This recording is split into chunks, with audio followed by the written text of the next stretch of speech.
Assalamu alaikum dear students, I am Ms. Saima Parvez Ahmed here, and today I am going to explain you about chapter number 11 bioenergetics. Bioenergetics इस word से क्या समझ में आता है? Bio means life, energetics word arise हुआ है energy से. एनर्जी का वर्ड जब जहन में आता है it means something is having strength and power is called energy, right? तो बायो एनर्जेटिक्स का वर्ड हम यहाँ क्यों यूज़ कर रहे हैं? इट्स मीन बायो में लाइफ, यानी कि लाइफ प्रोसेसेस को कंटिन्यू करने के लिए जो एनर्जी रिक्वायर्ड होगी which is called bioenergetics. We will continue in detail कि what is the exact definition of it, but इस कॉन्सेप्ट को जहन में रखिएगा आप कि हम बायो एनर्जेटिक्स के चैप्टर के अंदर वो तमाम प्रोसेसेस स्टडी करेंगे जिसमें एनर्जी रिक्वायर्ड होती है, जो एनर्जी प्रोड्यूस कर रहे होते हैं या यूज़ कर रहे होते हैं, यूटिलाइज कर रहे होते हैं. Okay, these are all the topics which we are going to discuss in this chapter: photosynthesis, light reaction, dark reaction, photophosphorylation, cellular respiration, glycolysis and Krebs cycle. These are all the different cycle which we will discuss in this chapter. Inshallah, at the end of this chapter, you are able to understand, draw an cycle, understand, explain, and draw the cycles related to these processes. Okay जी, bioenergetics. मैंने आपसे start में कहा था bio stand for life. Energy का word power या strength से निकला है कि को रिप्रेजेंट कर रहा है, सॉरी. तो the capturing and conversion of energy from one form to another, यानी कैप्चर करना और उसको कन्वर्ट करना किसी और फॉर्म में. This process is termed as bioenergetics. जब हम प्लांट्स की बात करते हैं तो प्लांट्स सनलाइट के ज़रिए एनर्जी को स्टोर कर रहे हैं, यानी लाइट एनर्जी को अपने फूड प्रिपेयर करने के लिए इस्तेमाल कर रहे हैं, केमिकल एनर्जी में कन्वर्ट कर रहे हैं, दिस इज कैप्चरिंग. और कन्वर्ट कर रहे हैं दूसरे फॉर्म में उनको स्टोर करने के लिए, this is called conversion of energy, is called bioenergetics. तो simple definition, bioenergetics is the capturing and conversion of energy from one form to another. ATP, अच्छा, जिस एनर्जी की हम बात कर रहे हैं जो कैप्चर भी हो रही है और कन्वर्ट भी हो रही है, तो वो एनर्जी क्या है? एनर्जी जो भी ऑर्गेनिज्म, लिविंग ऑर्गेनिज्म यूज़ कर रहे होते हैं which is in the form of ATP. ATP की प्रोडक्शन असल जो हो रही होती है वो कहाँ हो रही होती है? माइटोकॉन्ड्रिया में. बट प्रोसेसेस को प्रोसीड करने के लिए एनर्जी रिक्वायर्ड होती है. अब हम कह रहे हैं ATP as an energy currency. यहाँ पैसे भी नज़र आ रहे हैं और आते हुए किसको बुरे लगते हैं? अट्रैक्शन वही खींच रहे होते हैं. करेंसी पाकिस्तान की तो नहीं है, बट खैर ATP as energy currency. Currency का वर्ड क्यों यूज़ कर रहे हैं बेटा? जब आप मार्केट जाते हो, when you are willing to purchase something, you must use your money. जो भी आपके पास जो भी पैसे होते हैं वो आप यूज़ करते हो टू परचेज समथिंग. वो यूटिलाइज करके आप ही कोई अपनी पसंदीदा चीज़ ख़रीद सकते हो. Just like that plants or any living organism, either animals, they use their energy to proceed their life processes. Means अगर आपको 2 कदम 3 कदम 4 कदम चढ़ना है तो you must be take a first step, second step, third step by the wastage of, by the utilisation of your energy. आप कोई भी life process कर रहे हो, मैं इस वक्त बोल रही हूँ, मैं इस वक्त आपकी प्रेजेंटेशन में अपनी आवाज़ लगा रही हूँ, तो इट्स मीन मेरी एनर्जी यूटिलाइज हो रही है. तो वो एनर्जी यूटिलाइज करने के बाद मैं क्या कर पा रही हूँ? मैं आपको ये तमाम लेक्चर डेमोन्स्ट्रेशन दे पा रही हूँ. तो कोई जिस तरह से हम पैसे खर्च करके अपनी पसंदीदा चीज़ लेते हैं, इसी तरह एनर्जी इज अ करेंसी के तौर पे हमारी बॉडी या लिविंग ऑर्गेनिज्म यूज़ करते हैं to proceed their life processes. That's why ATP is termed as energy currency. Okay जी, अब एनर्जी प्रोसेस की बात करते हैं क्योंकि हम प्लांट्स की बात करेंगे. तो we will discuss the first process which is photosynthesis. Photosynthesis, photo stand for light, synthesis mean to prepare or to manufacture. So photosynthesis is a process in which plant prepare its own food in the presence of sunlight. It is anabolic process. Anabolic की meaning अगर आप देखेंगे it's mean तख्लीकी या तामीरी के sense में आएगा, यानी वो प्रोसेस जिसके अंदर ऑर्गेनल्स या ऑर्गन्स या टिश्यूज डेवलप हो रहे हो या नए टिश्यूज बन रहे हो. This process is terms as photosynthesis. यहाँ पे क्या है, क्यों एनाबॉलिक के फोटो थे? इसलिए कि इसके अंदर प्लांट अपने लिए फूड प्रिपेयर कर रहा है मुख्तलिफ प्रोसेस के. That's why it is called anabolic process. अगर डेफिनेशन फोटोसिंथेसिस की दें, photosynthesis is a process in which plant use carbon dioxide and water in the presence of sunlight and chlorophyll to prepare its food. This process is termed as photosynthesis. Light कहाँ से ले रहा है plant? सन से. Chlorophyll कहाँ मौजूद है? उसके ग्रीन पार्ट ऑफ प्लांट में. This is a pigment which is give the green colour to the plant. Carbon dioxide कहाँ से? एटमॉस्फेयर से एब्जॉर्ब करेगा प्लांट. और वाटर कहाँ से लेगा? रूट से लेगा। हम अक्सर कह रहे होते हैं ना कि दरख्त के पास जहाँ मतलब दरख्त जो है ऑक्सीजन को रिलीज़ करते हैं, कार्बन डाइऑक्साइड को एब्जॉर्ब करते हैं, तो ये कार्बन डाइऑक्साइड वो अपने फूड प्रिपरेशन के लिए फूड प्रिपरेशन के लिए इस्तेमाल कर रहे होते हैं। ओके जी, फोटोसिंथेसिस के प्रोसेस को दो में डिवाइड करते हैं हम, light reaction and dark reaction. Light reaction occur in the presence of sunlight और dark reaction occur in the absence of sunlight. Sunlight के एब्सेंस में मौजूदगी भी हो सकता है, लेकिन इसके लिए लाइट ज़रूरी नहीं होती, जबकि लाइट रिएक्शन को कंटिन्यू करने के लिए लाइट एनर्जी रिक्वायर्ड होती है which plant obtain from the sunlight. Process continue करते हैं। Light reaction is also called light dependent reaction, जिस मीन लाइट के बगैर रिएक्शन प्रोसीड नहीं हो सकता। ये रिएक्शन प्लांट में कहाँ हो रहा है? प्लांट के ग्रीन पार्ट में क्लोरोफिल मौजूद है। Chlorophyll is a pigment which contain chloroplast. अब क्लोरोप्लास्ट वो ऑर्गेनेल जो क्लोरोफिल में मौजूद है। क्लोरोप्लास्ट का स्ट्रक्चर मैं अगर आपको दिखाऊं, यहाँ पे आपको डिस्क शेप स्ट्रक्चर नजर आ रहे होंगे। These disc shape structures are called thylakoid, और इसके दरमियान में जो लिक्विड होता है वो कहलाता है स्ट्रोमा। इसके एग्जाम्पल में मैं बिल्कुल आपको ऐसे दूंगी, जब हम सेल पढ़ते हैं तो सेल की आउटर मेम्ब्रेन क्या कहला रही है? सेल मेम्ब्रेन इनसाइड जो लिक्विड होता है वो क्या कहलाता है? साइटोप्लाज्म।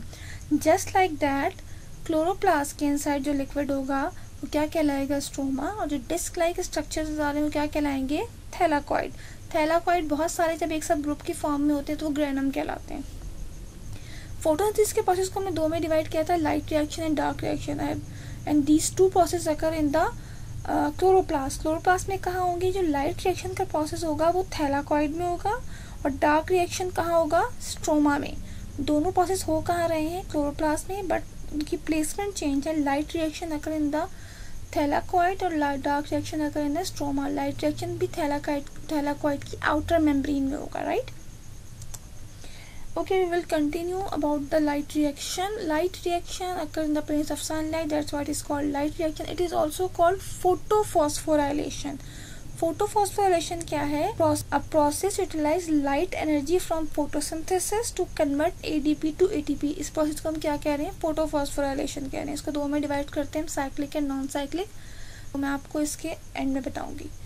ओके, लाइट रिएक्शन की जब बात करते हैं, कंपोनेंट्स कौन कौन से पार्टिसिपेट करेंगे इसमें? लाइट कैप्चरिंग मॉलिक्यूल्स कौन कौन से हैं? Chlorophyll a, chlorophyll b, membrane bound protein complexes, pigment system 1, 2, cytochrome BF complexes, ATPase complex. Membrane bound क्यों कह रहे हैं? मैंने आपको बताया था कि लाइट रिएक्शन का प्रोसेस थैलाकॉइड की मेम्ब्रेन में हो रहा था। That's why these all are the pigment system 1, 2, cytochrome BF, ATPase complex. These all complexes present in the membrane of thylakoid. ज़ाहिर में जब हम बात ही कर रहे हैं कि लाइट रिएक्शन थैलाकॉइड की मेम्ब्रेन में हो रहा है, तो ये सारे कॉम्प्लेक्स वही है, इसलिए that's why these are termed as membrane bound protein complexes. Okay, उसके बाद है mobile electron career. Mobile electron career सिर्फ इलेक्ट्रॉन को कैरी करने का काम कर रहे हैं, ठीक है? These are plastoquinone, plastocyanin and ferredoxin. अब आ जाते हैं यहाँ पे, this page is showing a pigment system 2। Pigment system 2 की वेवलेंथ 680 होती है, पिगमेंट सिस्टम 1 की वेवलेंथ 700 होती है। फोटोसिंथेसिस का प्रोसेस, लाइट रिएक्शन का प्रोसेस पिगमेंट सिस्टम 2 से स्टार्ट होता है, ठीक है?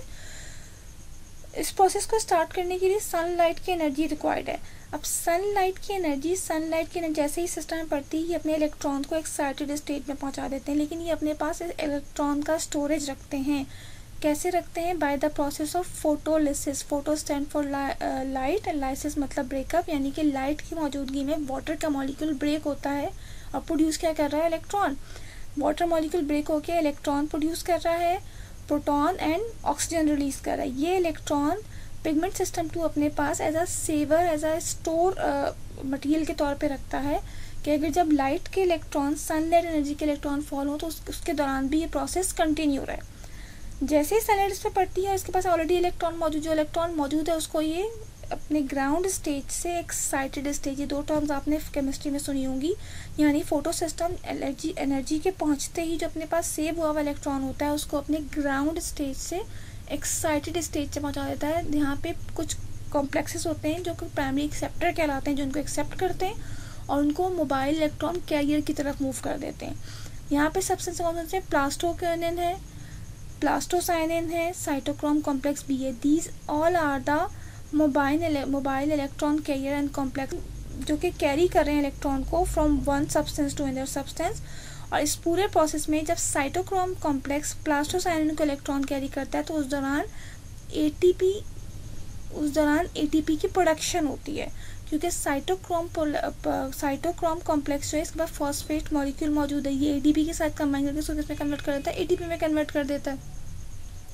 उसके बाद इलेक्ट्रॉन प्लास्टोसाइनिन में की तरफ मूव करते हैं और वहाँ से पिगमेंट सिस्टम 1 की तरफ आ जाते हैं। पिगमेंट सिस्टम 1 और pigment system 2, pigment system 1 pigment system 2 दोनों पे लाइट एक साथ फॉल आउट करती है। इस मीन्स दोनों प्रोसेस कंटिन्यू करेंगे जब तक ये वाला इलेक्ट्रॉन यहाँ पे मूव करता है। उस दौरान पिगमेंट सिस्टम 2 पे जो लाइट एनर्जी फॉल होती है, तो इलेक्ट्रॉन आए हुए होते हैं सनलाइट के, वो अपने इलेक्ट्रॉन को ग्राउंड टू एक्साइटेड स्टेज पे मूव कर देते हैं। यहाँ पे प्राइमरी एक्सेप्टर्स को एक्सेप्ट करते हैं और यहाँ पे जो मोबाइल इलेक्ट्रॉन कैरियर वो कौन सा है, ferredoxin. I am again repeating, plastoquinone plastocyanin ये दोनों कहाँ थे, पिगमेंट सिस्टम 1 के इलेक्ट्रॉन कैरियर थे और फेराडॉक्सिन पिगमेंट सिस्टम 2 का इलेक्ट्रॉन कैरियर है। ये इसको इलेक्ट्रॉन को अपने अंदर एक्सेप्ट करेगा, एक्सेप्ट करके ये इलेक्ट्रॉन का यूटिलाइज होगा reduction of NADP into NADPH। यहाँ पे रिडक्शन का प्रोसेस हो रहा है कि NADPH की फॉर्मेशन हो रही है। जो इलेक्ट्रॉन यहाँ यूटिलाइज होगा, जहाँ जैसे ही NADPH की फॉर्मेशन होगी, जो दोबारा इलेक्ट्रॉन जो लाइट एनर्जी के इलेक्ट्रॉन्स होंगे जो स्टोर होंगे, वो इलेक्ट्रॉन वापस आके किससे मिल जाएंगे, पिगमेंट सिस्टम 1 से। इट्स मीन अगर मैं यहाँ पे आपको शो करूँ, मैंने स्टार्ट में कहा था फोटोफॉस्फोराइलेशन, यानी कि process of utilising light energy from photosynthesis to convert ATP to ATP। अगर मैं इसको यहाँ पे 2 में डिवाइड करती हूँ इस प्रोसेस में, तो photophosphorylation converted into divided into 2 steps, cyclic photophosphorylation and non cyclic photophosphorylation. Cyclic मतलब एक साइकिल में मूव करेगा इलेक्ट्रॉन और नॉन साइक्लिक में कंप्लीट नहीं होगी cycle.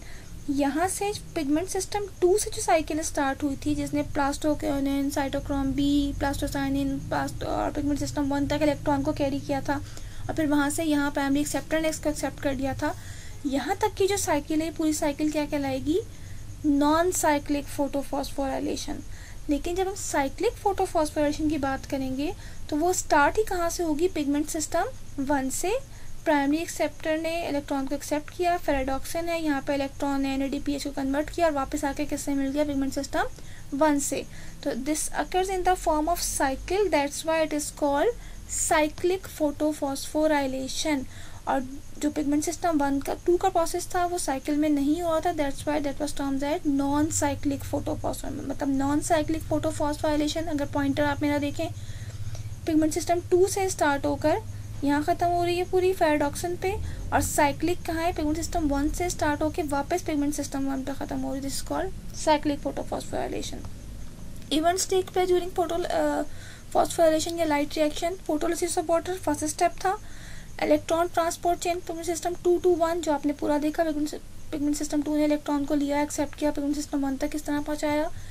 Reduction of NADP to NADPH2 जो कि यहाँ पे हुआ था, फेराडॉक्सिन के बाद जो इलेक्ट्रॉन रिलीज होते हैं, synthesis of ATP, formation of ATP हुआ ADP से ATP में, जो प्रोसेस कहला रहा था photophosphorylation. These all are the step which are taken during the light reaction.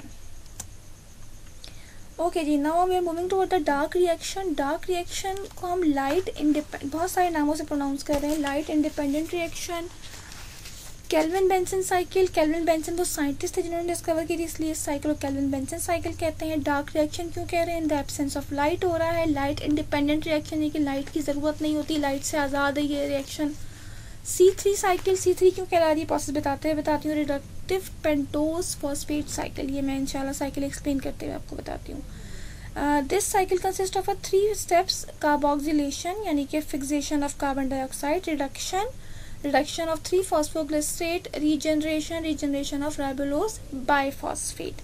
Net equation हम आखिर में डिस्कस करेंगे, पहले हम साइकिल को देख लेते हैं। चाहे साइकिल में रेड एंड ग्रीन कलर के स्पॉट्स नजर आ होंगे, रेड कलर शो कर रहे हैं कार्बन को, ग्रीन कलर शो कर रहे हैं फॉस्फेट ग्रुप को।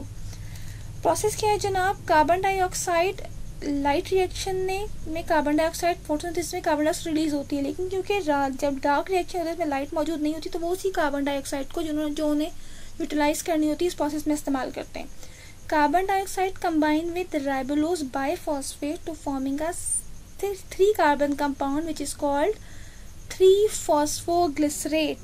ये 3-फॉस्फोग्लिसरेट क्या करेगा, एटीपी को ब्रेक करेगा एडीपी में, एनएडीपीएच को ब्रेक करेगा एनएडीपी में, यानी यहाँ इन दोनों जगहों पे रिडक्शन हो रही है। एटीपी भी रिड्यूस हो रहा है एडीपी प्लस फॉस्फेट में, और एनएडीपीएच भी रिड्यूस हो रहा है। ये एटीपी और ये एनएडीपीएच कौन से एनएडीपीएच थे, जो कि लाइट रिएक्शन में प्रोड्यूस हुए थे। एटीपी भी लाइट रिएक्शन में प्रोड्यूस हुआ था, एनएडीपीएच क्योंकि यहाँ पे एनर्जी प्रोड्यूस नहीं कर रहा है ये रिएक्शन, इसलिए कि यहाँ पे लाइट यूज़ नहीं हो रही है, लाइट एनर्जी रिक्वायर्ड नहीं है। इट्स मीन जो एनर्जी लाइट रिएक्शन ने प्रोड्यूस की है वही यूटिलाइज करेगा, ये खुद को एनर्जी नहीं प्रोड्यूस करेगा। एटीपी एनएडीपीएच जो लाइट रिएक्शन में प्रोड्यूस हुए थे वो यहाँ यूटिलाइज होकर ब्रेक हो जाएंगे एनर्जी देने के लिए इसको, और इस 3-फॉस्फोग्लिसरेट को कन्वर्ट कर देंगे ग्लिसर एल्डिहाइड 3-फॉस्फेट G3P।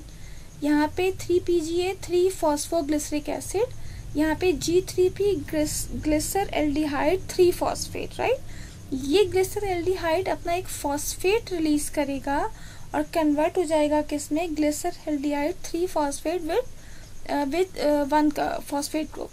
यहाँ पे क्या होगा, ये 5 फॉस्फेट्स, ये फॉस्फेट क्या करेगा, यहाँ पे कन्वर्ट करेगा खुद को किसमें, ओके यहाँ पे ये अपना फॉस्फेट ग्रुप रिलीज करके क्या बना देगा, राइबोलोस बाइफॉस्फेट, राइबोलोस 5 फॉस्फेट। ये राइबोलोस 5 फॉस्फेट अगेन एटीपी की फॉस्फेट, एटीपी को ब्रेक करके फॉस्फेट को अटैच करके क्या बना देगा, राइबोलोस बाइफॉस्फेट। यहाँ राइबोलोस 5 फॉस्फेट था, एटीपी अगेन ज्वाइन किया उन्होंने क्या बना दिया, राइबोलोस बाइफॉस्फेट। यहाँ पे सिंगल फॉस्फेट ग्रुप था, ये फॉस्फेट यहाँ ज्वाइन करके दोबारा क्या बना देंगे, राइबोलोस बाइफॉस्फेट।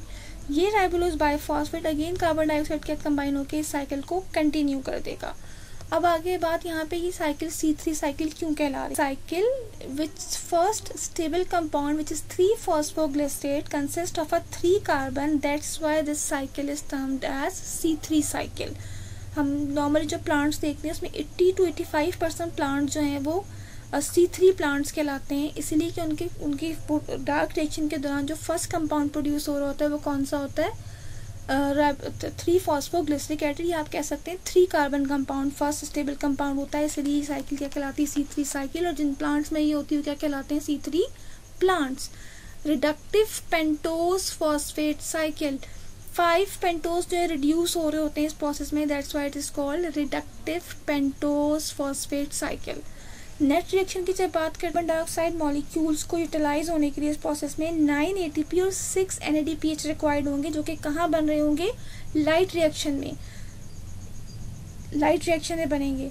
और ये वाटर मॉलिक्यूल तो वाटर तक रूट से एब्जॉर्ब कर लेंगे वो, यानी कि 3 कार्बन डाइऑक्साइड के मॉलिक्यूल जब ये प्रोसेस कंटिन्यू करेंगे तो उनको 9 एटीपी एंड 6 एनएडीपीएच रिक्वायर्ड होंगे। मीन्स एक कार्बन के मॉलिक्यूल, कार्बन डाइऑक्साइड के मॉलिक्यूल के लिए 3 एटीपी रिक्वायर्ड हैं, तभी ये प्रोसेस कंटिन्यू होकर 9 एटीपी और 8 फॉस्फेट और 6 एनएडीपीएच प्रोड्यूस कर रहा होगा। इसको एक्सपेंसिव प्रोसेस इस सेंस में कहते हैं कि इसके अंदर बहुत ज़्यादा एनर्जी यूटिलाइज होती है, इसलिए कि खुद प्रोड्यूस नहीं कर रहा है। जो एनर्जी प्लांट डे लाइट में लाइट रिएक्शन में प्रोड्यूस करेगा, जो कंपाउंड प्रोड्यूस करेगा, वही कंपाउंड ये डार्क रिएक्शन यूटिलाइज करेगा।